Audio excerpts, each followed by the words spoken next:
Google Translate is a free tool that enables you to translate sentences, documents, and even whole websites instantly.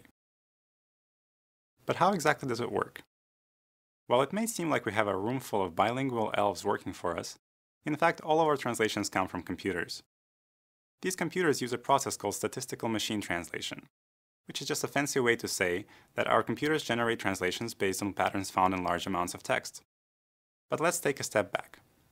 If you want to teach someone a new language, you might start by teaching them vocabulary words and grammatical rules that explain how to construct sentences. A computer can learn a foreign language the same way, by referring to vocabulary and a set of rules. But languages are complicated, and as any language learner can tell you, there are exceptions to almost any rule. When you try to capture all of these exceptions, and exceptions to the exceptions, in a computer program, the translation quality begins to break down. Google Translate takes a different approach. Instead of trying to teach our computers all the rules of a language, we'll let our computers discover the rules for themselves.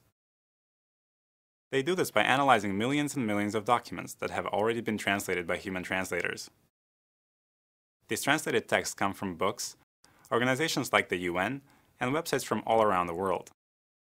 Our computers scan these texts looking for statistically significant patterns. That is to say, patterns between the translation and the original text that are unlikely to occur by chance.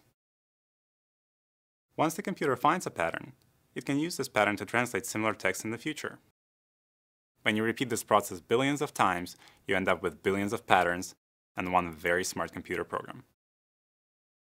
For some languages, however, we have fewer translated documents available, and therefore fewer patterns that our software has detected.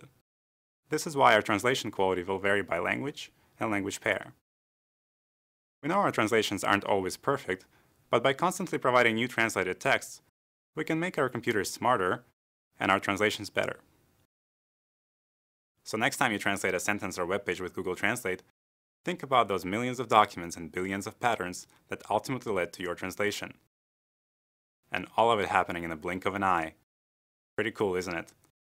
Give it a try at translate.google.com.